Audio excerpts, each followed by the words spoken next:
অজয় জল বাড়ায় অস্থায়ী মাটির সেতুতে উঠেছে জল, ধরেছে ফাটল। পাশের স্থায়ী সেতুর কাজ এখনো শেষ হয়নি, তাই ইটের স্তূপ করে সেতু বন্ধ করা রয়েছে। তবুও ঝুঁকি নিয়েই সেই ইটের স্তূপের ওপর দিয়ে আর অস্থায়ী ফাটল ধরা সেতু দিয়েই চলছে দিদার যাতায়াত। কারা এভাবে ইটের স্তূপ করে রেখে মানুষজনকে সমস্যায় ফেলেছে প্রশ্ন তুলছে বিজেপি। কিছু কাজ বাকি আছে, জুলাই মাসের শুরুর দিকেই সেতুর উদ্বোধন হবে বলে আশাবাদী রাজ্যের মন্ত্রী। প্রত্যেক বছর বর্ষার সময় জলের তোড়ে ভেসে যায় বীরভূম পশ্চিম বর্ধমানের সংযোগকারী কাকসার নবগ্রামে অজয় নদীর ওপর অস্থায়ী মাটির সেতু। শুরু হয় দুর্ভোগ, প্রায় 15 কিলোমিটার ঘুরে যাতায়াত করতে হয় সাধারণ মানুষকে, বিপাকে পড়তে হয় ব্যবসায়ীদের। সে কথা মাথায় রেখে রাজ্য সরকারের উদ্যোগে তৈরি হয়েছে স্থায়ী সেতু। সেই সেতুর কাজ এখনো কিছুটা বাকি। তারই মধ্যে এবারে অজয়ের অস্থায়ী সেতুর ওপর জল উঠে ভাঙবো অবস্থা। নতুন সেতু উদ্বোধন না হওয়ায় আতঙ্কের মধ্যেই ঝুঁকির সেতু দিয়ে যাতায়াত করছে সাধারণ মানুষ। আর নতুন সেতুতে ইটের স্তূপ পেরিয়ে যাতায়াত করছে ছোট বড় গাড়ি। বিনয় রুইদাস নামক এক গাড়ি চালক বলেন, যাত্রী নিয়ে ছোট গাড়ি চালাই, অস্থায়ী সেতু দিয়ে গাড়ি যাতায়াত করতে দেওয়া হচ্ছে না, সেই জন্য নতুন সেতু দিয়ে যাতায়াত করতে যাচ্ছিলাম। মাঝখানে যেভাবে ইটের স্তূপ করে রাখা হয়েছে তাতে ঝুঁকি নিয়েই মানুষজন পারাপার করছে। আমরা চাইছি তাড়াতাড়ি সারিয়ে দেওয়া হোক এবং সেতু খুলে দেওয়া হোক।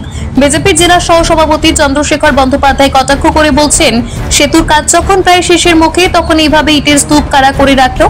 দুর্ঘটনা ঘটলে দায় কে নেবে, নাকি এর পেছনে রয়েছে অন্য কাহিনী? পুলিশের কাছে আমরা জানতে চাইব। যদিও রাজ্যের পঞ্চায়েত গ্রাম উন্নয়ন এবং সমবায় মন্ত্রী প্রদীপ মজুমদার বলেন, এখনো কিছুটা কাজ বাকি রয়েছে, আগামী কিছুদিনের মধ্যে সেই কাজও শেষ হয়ে যাবে। জুলাই মাসের প্রথম দিকেই বাংলার মুখ্যমন্ত্রী মমতা বন্দ্যোপাধ্যায়ের কাছে সেতু উদ্বোধনের আবেদন করব। তাড়াতাড়ি যাতে সেতু খোলা যায় সেই আবেদনও রাখবো। জল উঠে গেছে, ওই রিক্সে পেরিয়ে এলাম, ভয় লাগছে, সেই ভয়ে পেরিয়ে এলাম। হ্যাঁ, নতুন ব্রিজ হয়েছে, নতুন ব্রিজটা চালু হলে আমাদের ভালো হয়, আমাদের সবারই উপকার হয়। তাছাড়া আমাদের এই ধারে পেরোনো আসা যাওয়া খুব অসুবিধা হয়ে যাচ্ছে, মানুষের, সাধারণ মানুষের সবারই অসুবিধা। হ্যাঁ, মোটামুটি ভেঙে গেছে। হ্যাঁ, ভেঙে যাবে, খুব রিক্সা পরে পার হতে হবে। আমরা চাই যে ব্রিজটা যাতে তাড়াতাড়ি চালু হয়, মানুষের সুবিধা সুযোগ হবে, পারাপার হবে। রাস্তা জল বাড়ার জন্য ভেঙে গেছে। এখন নতুন ব্রিজ যদি এটা না সরানো হয়, পারাপার হচ্ছে না, ওই জন্য আমাদের প্যাসেঞ্জার গাড়ি এখানে দাঁড় করানো আছে। তার জন্য তো খুবই অসুবিধা আমাদের। হ্যাঁ, হতে পারে, এটা সরানো হলে খুব সুবিধা হয় আমাদের, দুর্ঘটনা তো কম হবে। এটা নিচে টোল ছিল, তার জন্য এটা বন্ধ ছিল, সরানো হয়নি। হ্যাঁ, নিচে পারাপার করা যাবে না। দুর্গাপুর পূর্ব বিধানসভার কাঁকসা ব্লকের মানুষ এবং গলসি বিধানসভা কেন্দ্রের মানুষ এবং বীরভূম জেলার মানুষের পারাপারকারী যে নতুন ব্রিজ অজয়ের তৈরি হয়েছে, এই ব্রিজ অত্যন্ত সময়োপযোগী, কিন্তু হলেও তা রাস্তা সম্পন্ন হলেও রাস্তার মাঝখানে কারা ইটের স্তূপ করে রেখেছে, আমরা প্রশাসনের কাছে এই জিনিসটা জানতে চাইছি। যার ফলে যাতায়াতের ক্ষেত্রে অসুবিধা হচ্ছে, ভুল করে ওই ট্র্যাকে কেউ ঢুকে পড়ছেন, বাইক নিয়ে পারাপার করতে পারছেন, গাড়ি নিয়ে রাত্রিবেলা ভুল করে ওই ট্র্যাকে মানুষ ঢুকে পড়ছে।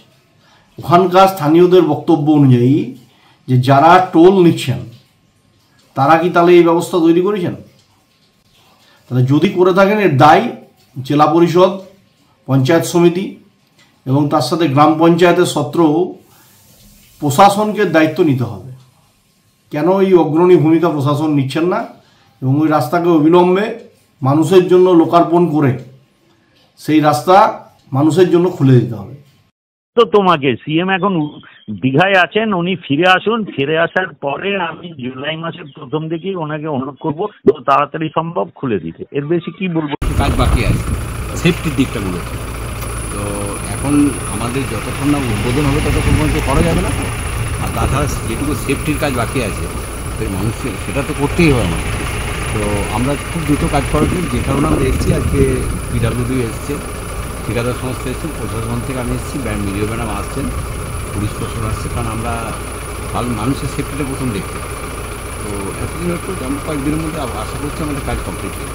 জুলাই মাসের প্রথম দিক করে আশা করছি, জুলাই মাসের প্রথম দিক করে, কারণ আমাদের সামান্য কিছু কাজ বাকি আছে, সেটা আমরা দ্রুত তাড়াতাড়ি করাচ্ছি আর কি। কাকসা থেকে নিজস্ব প্রতিনিধি রিপোর্ট, টিভি নিউজ 10।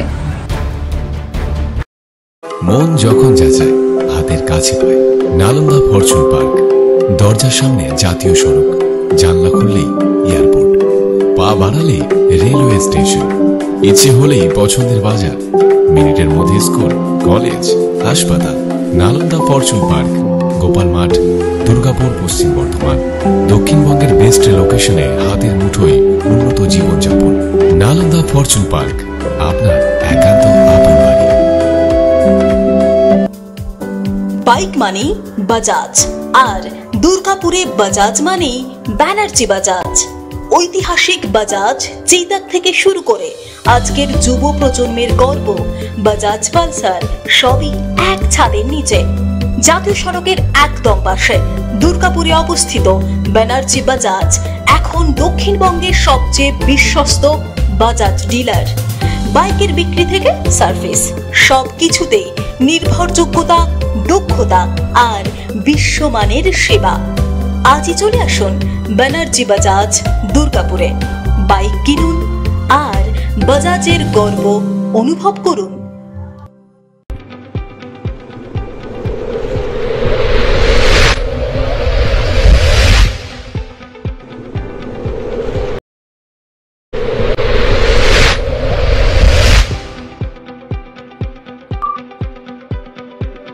শিল্প শহর দুর্গাপুরের স্বাস্থ্য সেবায় এক নতুন দিগন্তের নাম বিবেকানন্দ হাসপাতাল। NABH অনুমোদিত এই হাসপাতালটি মানুষের বিশ্বাস আর ভালোবাসার প্রতীক। প্রতিটি সমস্যার নির্ভরযোগ্য চিকিৎসা। এখন উন্নত মানের চিকিৎসা মধ্যবিত্তের নাগালের মধ্যেই। বিবেকানন্দ হাসপাতাল, আপনজনের মতো পাশে সব সময়। জাকির হোসেন অ্যাভিনিউ, বিধাননগর, দুর্গাপুর 713206। সহজেই স্বাস্থ্যসাথী কার্ডের মাধ্যমে সুচিকিৎসার একমাত্র প্রতিষ্ঠান citizen hospital, Bidhannagar, Durgapur. Helpline number 9800897855। অ্যাপয়েন্টমেন্টের জন্য ফোন করুন 7477783932 কিংবা 9933475697 এই নম্বরে। ছিমছাম পরিবেশ এবং প্রাইম লোকেশনে মনের মতো সুন্দর হোটেল মানেই হোটেল অ্যাস্টর। হোটেল অ্যাস্টরে আপনি পাবেন মনের মতো সিঙ্গেল এবং ডাবল বেডের অত্যাধুনিক সুবিধাযুক্ত রুম, পাবেন রকমারি জিভে জল আনা স্বাদের ইন্ডিয়ান, চাইনিজ এবং কন্টিনেন্টাল ভ্যারাইটি ডিশ দিয়ে সাজানো ঝাঁ চকচকে ব্যাংকুয়েট। সিটি সেন্টারের ক্ষুদিরাম বসু সরণির মতো অভিজাত এলাকার আপনার মনের মতো রুম পেতে আজই যোগাযোগ করুন hotel Astor, city centre, Durgapur 16। আপনারা দেখছেন টিভি নিউজ 10। আপনারা মানে আমরা।